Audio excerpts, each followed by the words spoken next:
no vídeo de hoje a gente vai ter o Fora das Páginas número 31, onde eu vou contar pra vocês o que eu assisti de filmes e de séries, e teve muita adaptação de obra literária. Não foi planejado, mas acabou acontecendo. Eu vou começar então falando dos filmes. Eu vi Drive My Car, de Ryusuke Hamaguchi, no MUBI. Era um filme que eu tava querendo ver há muito tempo. Muitos elogios sempre. Eu sei que ele é uma adaptação de um livro do Murakami, que eu não li. Eu só li um livro do Murakami até hoje, gente. Não sou leitora do Murakami, não. Nada contra, mas assim, ainda não aconteceu de eu me encontrar com a literatura dele. E eu não gostei muito do filme, não. O filme conta a história de um diretor de teatro que é casado com uma roteirista. Eles têm um casamento lá cheio de segredos, de não ditos, enfim, um casamento super específico. Mas ele acaba ficando viúvo. Ela morre e a história então continua com ele pegando a montagem de uma peça do Chekhov, Tilvânia, numa outra cidade, que é Hiroshima, se eu não me engano. Enfim, ele vai pegar essa montagem para fazer. Ele é um diretor que tem uma visão diferente do teatro, então ele sempre pega atores de diferentes nacionalidades e a peça é encenada em diferentes idiomas. Ele tem essa característica de botar a mesma peça, o mesmo texto, mas com as pessoas falando seus idiomas originais. E a primeira hora do filme, que é quando ele está aparecendo com a sua esposa, então quando o filme acompanha, mostra a vida dele com a esposa, eu achei sensacional. Sensacional, é aquela coisa de pessoas tendo um casamento assim muito esquisito, muito próprio, não é esquisito, mas muito próprio, uma dinâmica lá muito própria deles, que é isso, que tem muito segredo, muito não dito e tudo mais. E eu gosto muito também de como o teatro é mostrado como uma espécie de espelho da vida, de como as pessoas acabam se deixando afetar pelas peças, como as peças às vezes parecem falar para as pessoas sobre as suas próprias vidas, mas elas também parecem se deixar afetar pela peça, né? Então existe essa grande homenagem aí ao teatro do Chekhov.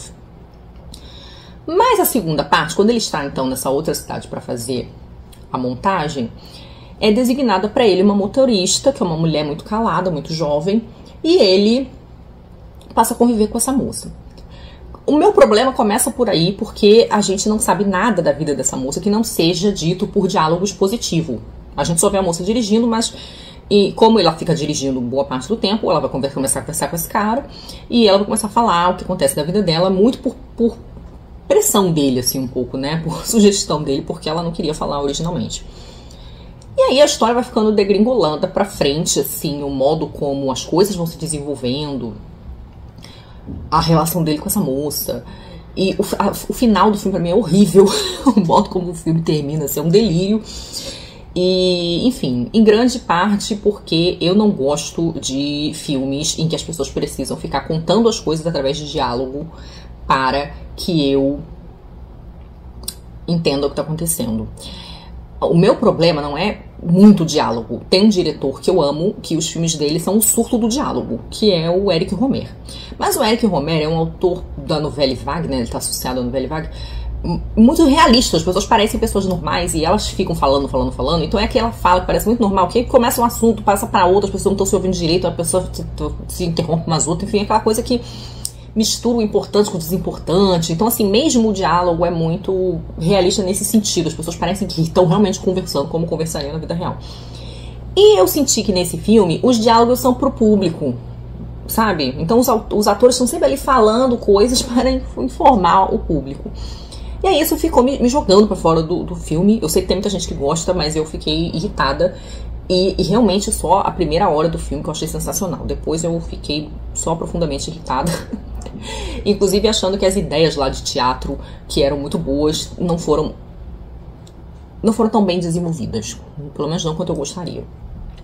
Depois eu assisti um filme chamado Minari, que é um outro filme que eu queria muito ver. Se eu não me engano, esse filme está no Prime, tá? O diretor é Lee Isaac Chung.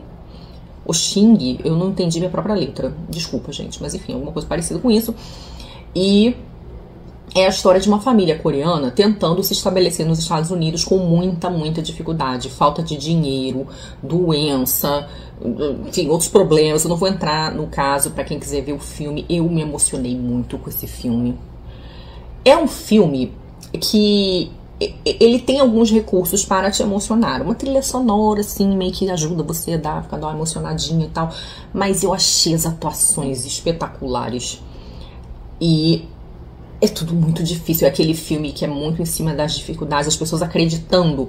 Eu acho, assim, um filme ótimo pra desacreditar a meritocracia, assim, sabe? Porque é um filme em que as pessoas trabalham muito e elas se dedicam muito e elas fazem muito sacrifício e ainda assim acontece uma quantidade retumbante de merdas. Então, assim, é aquela ideia de, sabe, esse papinho, você só tem que acordar cedo, arrumar sua cama, seja disciplinado, não sei o quê. Assista esse filme aí. Não vê que, cara, quando a galera quer acreditar em alguma coisa, ela simplesmente acredita. Mas, enfim, ela não vai dizer que é uma obra de ficção que vai contradizer suas crenças, não é mesmo? Mas eu acho que muitas daquelas coisas ali realmente acontecem. E que filme dolorido, mas que atuações maravilhosas, assim, desde a criancinha, porque é uma família que tem criancinha e todo mundo atua estupendamente. Eu adorei esse filme. Depois, eu vi um filme que eu já comentei na resenha do Coração é um Caçador Solitário, que é o The Heart is a Lonely Hunter, que ele tem um título em português que é Por que Tem de Ser Assim? E é do diretor Robert Ellis Miller. Eu vi no YouTube, porque uma alma abençoada carregou lá, porque esse filme não tá em nenhum streaming. E é a história de 4 personagens, né? Diferente do livro, que são 5, aqui são 4. Porque o diretor resolveu limar lá um determinado personagem que ele achou que não tinha muita importância. Bom, a minha implicância com esse livro, né?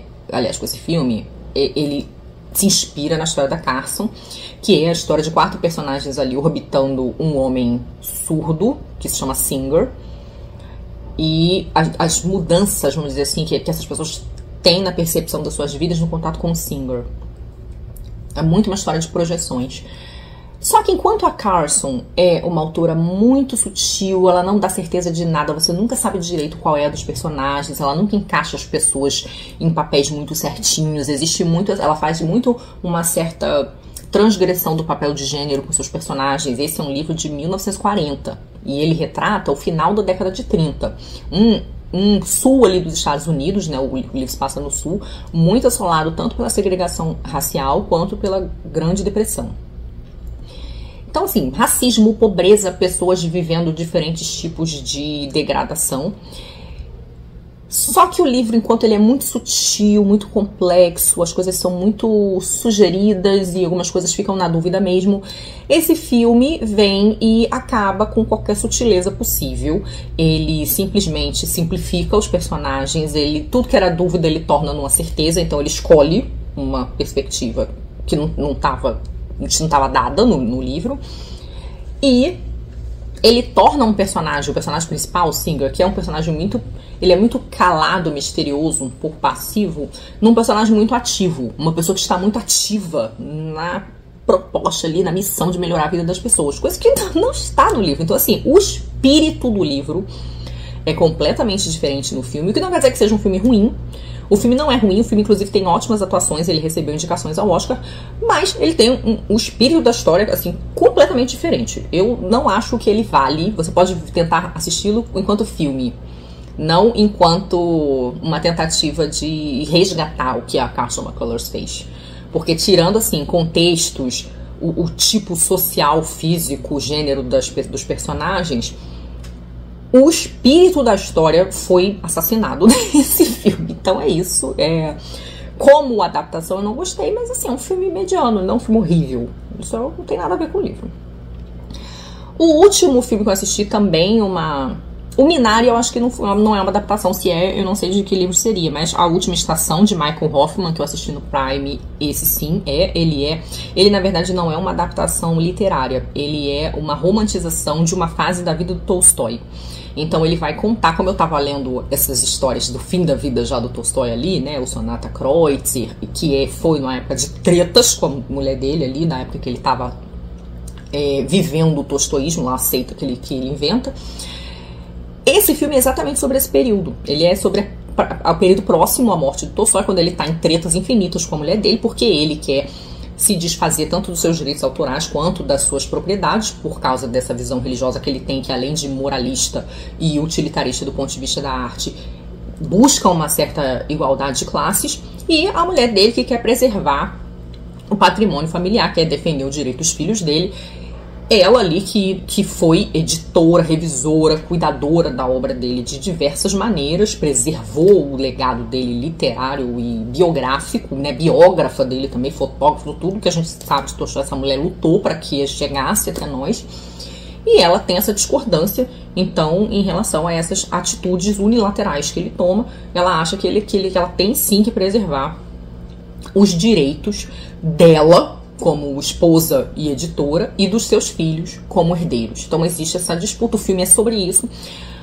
O filme, é óbvio, ele pode simplificar e modificar algumas coisas. Existe uma ênfase grande em algumas figuras que existiram, que são o Tchertkov, que é um discípulo do Tolstói, que vai ter uma ingerência psicológica muito grande sobre ele, uma influência muito grande, e ele vai ser uma força de disputa com a Sofia Tolstaia, né? Ela vai ser muito afastada do Tolstói por causa desse cara, porque esse cara vai meio que se meter na vida ali, comandar. O Tolstói vai meio que deixar, ele vai criar esse fascínio com esse rapaz. E um outro rapaz, que é o sobrenome dele é Bulgakov, ele não tem a ver com o escritor, ele era um jornalista que é contratado como secretário do Tolstói, né? Então é como se a história do casal fosse contada da perspectiva desse secretário, que realmente existiu. E é assim, grande elenco, tá? O filme é com um elenco muito bom, as atuações são muito boas. O filme, ele dá uma romantizadinha, né? Em alguns momentos ele tem aquela ênfase na emoção. Ele resgata um certo espírito emotivo das pessoas do século XIX, que era bastante pronunciado, né? Isso não é uma característica só do século XIX, não. Quando você vai estudar sobre isso, você vê que desde a Idade Média existia essa coisa de homens emocionados que choram, que se abraçam, que não sei o que lá, que se comovem. Então esse espírito, ele vai estar muito nesse personagem, no Bulgakov. Eu diria que o filme tem um certo tom romantizado que talvez seja excessivo em relação aos fatos históricos e biográficos ali. Mas eu fiquei feliz de ver o tratamento dessa história, porque ela é uma história muito interessante. Porque esse lugar da esposa do escritor ali no século XIX, e houve várias, não foi só Sofia Tolstaia, né? Teve também a Anna Dostoevskaya, enfim. Essas mulheres que copiavam, passavam a linha por rascunho do marido, editavam mesmo, davam sugestões editoriais, criavam editoras para publicar esses homens, mas que muitas das vezes elas ficam esquecidas, e elas não têm o direito àquela obra ali, né? Que é o caso que acontece com o Tolstói. O Tolstói quer botar tudo no domínio público e tirar da mulher o controle por um trabalho que ela fez, né? Ela fez pra caramba, assim. E, pra você ter uma ideia, Sofia Tolstaia resgatou os manuscritos de Guerra e Paz do lixo. Então agradeçam essa mulher, entendeu? E ela lutou muito para publicar as edições corretas das obras do marido, porque era muito comum que saíssem versões apócrifas, versões descuidadas. Era muito comum que corressem livros pirateados. E ela lutava para que fossem as edições corretinhas e tudo mais. Então eu acho interessante essa luta, porque é a luta de uma mulher que está lutando por seus direitos, não só como esposa e mãe, mas como parceira de trabalho, em relação a uma obra que o Tolstói estava ali abrindo mão de maneira muito unilateral. Deve ter sido muito difícil ter sido esposa de um autor gigantesco, uma celebridade, considerado um gênio, considerado um deus para muita gente. E então eu acho o filme interessante, mas é isso, não é um filmaço também não, tá? É um filme interessante, com bons atores, boas caracterizações, uma mãozinha ali um pouco pesada no romance, né? No romance no sentido de certo sentimentalismo, vamos dizer assim. Mas ok, eu gostei de assistir. Agora vamos às séries. Esse filme, gente, A Última Estação, ele tá pra alugar, né? Você pode alugar ou comprar no Prime. Ele não tá no catálogo de graça, não. Mas ele tá em outros lugares, ainda tá na Apple também. De séries, então, eu tô assistindo House of the Dragon. Vou falar sobre ela hoje, mas eu não terminei. Eu ainda não vi o último episódio, então não sei se eu vou cravar que a série foi boa ou não. Talvez eu fale disso no próximo. O que eu posso dizer é que eu estou gostando da série. O primeiro episódio eu assisti meio assim, meio sem graça, mas a partir do segundo eu comecei a gostar mais. Eu, como várias pessoas, estou achando o arco do Daemon um personagem que é conhecido por ser muito muito expansivo, ele é muito impulsivo, ele faz umas coisas meio chocantes, não é uma pessoa muito que se segura para cometer uns crimes, não é uma pessoa um pouco contraditória, bastante orgulhoso, ambicioso. Ele entrou num arco de letárgico, né? Ele foi para um lugar lá meio mágico, encantado e começou a ter uns delírios. Eu acho ótimo que isso tenha acontecido com ele, mas eu acho que isso foi estendido demais. Ele podia ter ficado 1, 2 episódios lá, ele ficou episódio demais lá. Todo mundo achou isso um pouco estranho, um pouco esquisito. Acho que tem essa complexidade de que o livro que inspira a série, ele tem um formato de livro de história. E de um livro de história que tem diferentes fontes. Então ele tem versões de diferentes pessoas. O mestre, o bobo da corte, não sei o que lá. E eles contam de maneira diferente o que aconteceu. Então a série ela tem que escolher, né? Ela tem que escolher uma versão. E ela faz suas adaptações. Eu acho que ela tem feito boas adaptações. Não, no caso essa do Damon foi um pouco excessiva. Mas tem outras adaptações que têm sido interessantes. Eles acabam matando alguns personagens. Por exemplo, alguns personagens que existem no livro não existem na série. Eles juntam a história desse personagem com a de outro. Mas, de modo geral, eu estou gostando. Eu tô com muita expectativa, porque, ao contrário de Game of Thrones, que foi uma série que eu acompanhei também até o final. Foi um fenômeno, né? Televisivo. Teve um final muito bizarro, muita coisa que muita gente não gostou, eu também não gostei. Mas foi um fenômeno. Eu não acho que Casa do Dragão consiga ser um fenômeno desse nível, mas a HBO sempre consegue criar um buzz em torno pelo fato de só liberar episódios semanalmente e de ser de um universo da fantasia que tem muitos fãs, então isso acaba mobilizando muita gente que vai assistir. Nem é meu caso, eu nem li os livros do Martin, mas eu gosto das séries.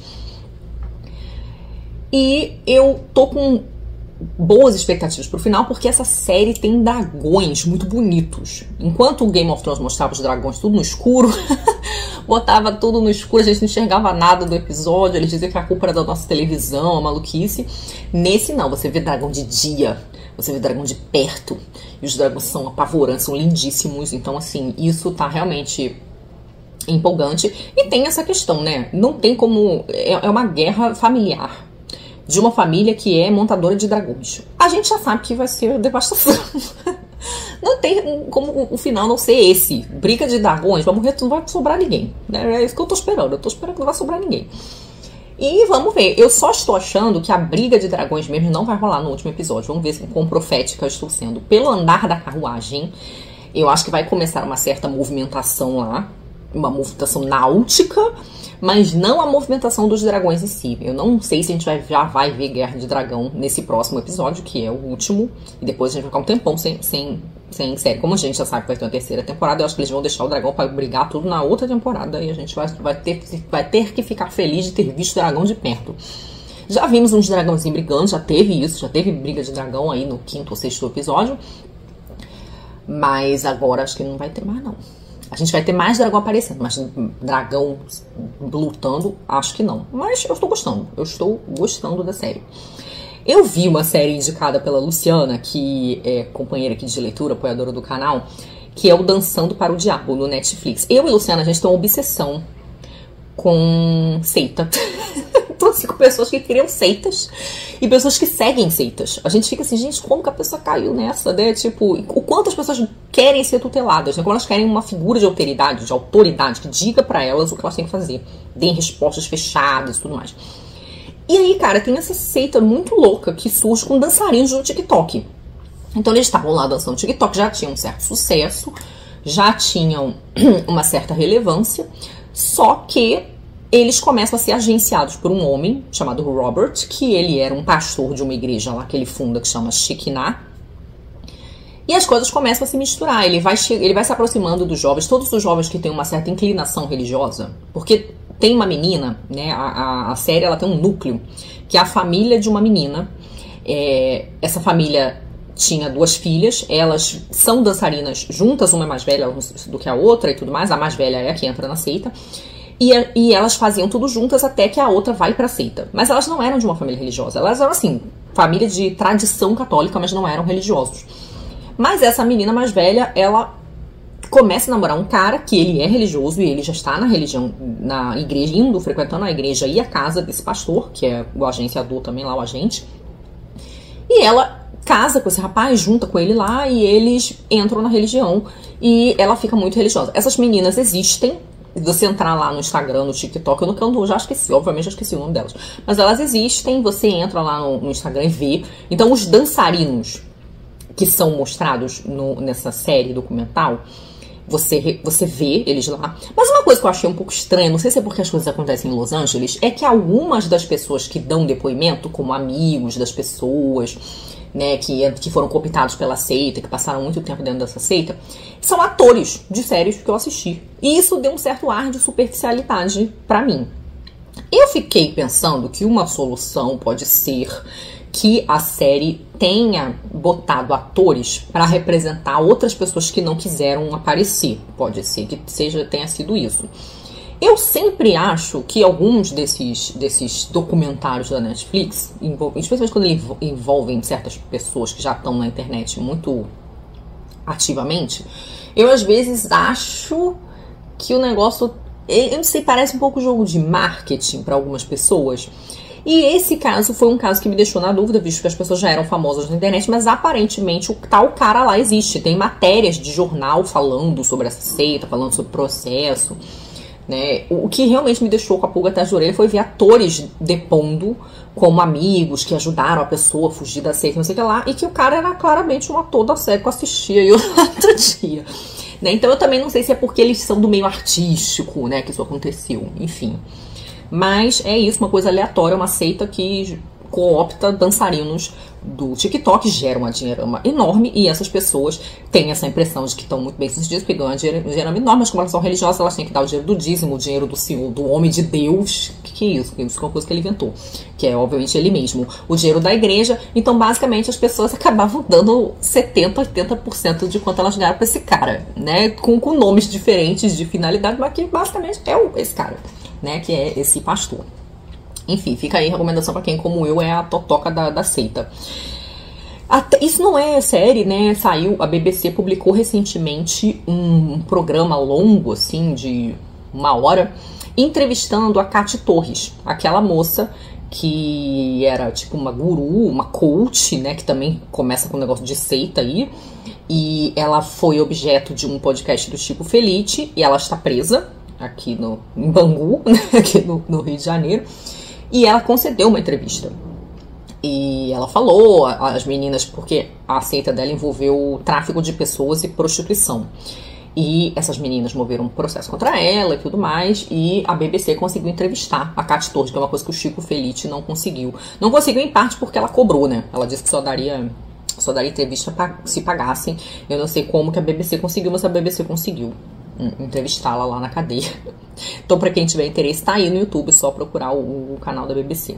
Mas a última série que eu assisti, que também não terminei, então no mês que vem talvez eu diga o que eu achei dela no final, mas que eu tô adorando, gente, é Decamerão. Decamerão, então, inspirada na obra do Giovanni Boccaccio, né, que é uma obra da Idade Média, uma obra do século XIV, em que o Boccaccio, ele vai criar essa moldura que está rolando a peste negra lá na Itália, em Florença, essa peste que dizimou, né, 1/3 da população europeia, que é a peste bubônica, ficava conhecida como peste negra, uma doença transmitida, se não me engano, pela pulga do rato. E as pessoas estão morrendo loucamente, e alguns nobres, alguns fidalgos, decidem se juntar numa casa, numa espécie de propriedade em Fiesole, que é ali próximo a Florença. E eles se isolam, eles vão fazer o isolamento social lá.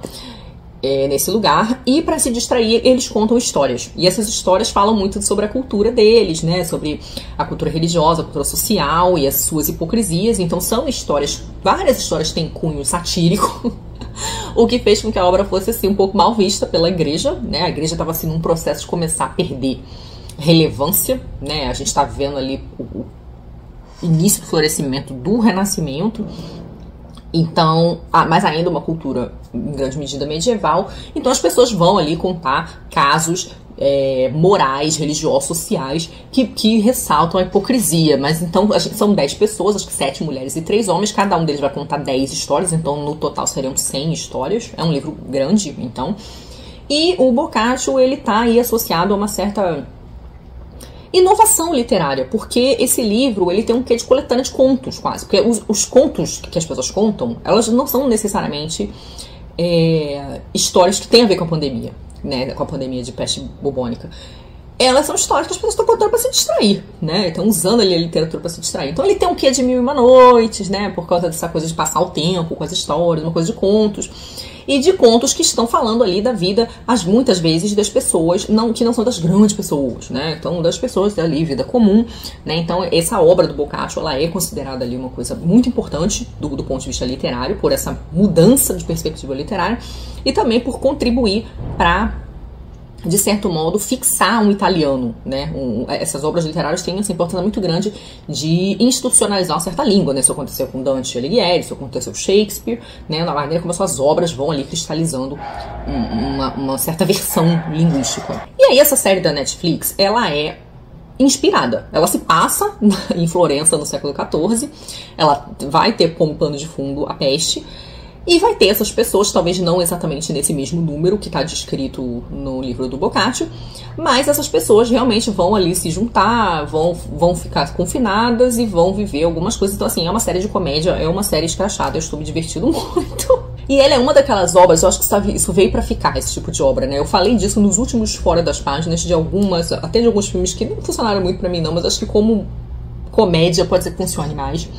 Que são essas histórias que são de época, são de pessoas de época e de épocas passadas, mas que impõem uma certa perspectiva contemporânea ali, né? Então eu falei pra vocês que isso aconteceu com o filme que eu assisti, o Vito e Virginia, isso aconteceu com a série da Emily Dickinson. Não funcionou muito pra mim, mas nesse que é tipo sátira e escracho, tá funcionando muito.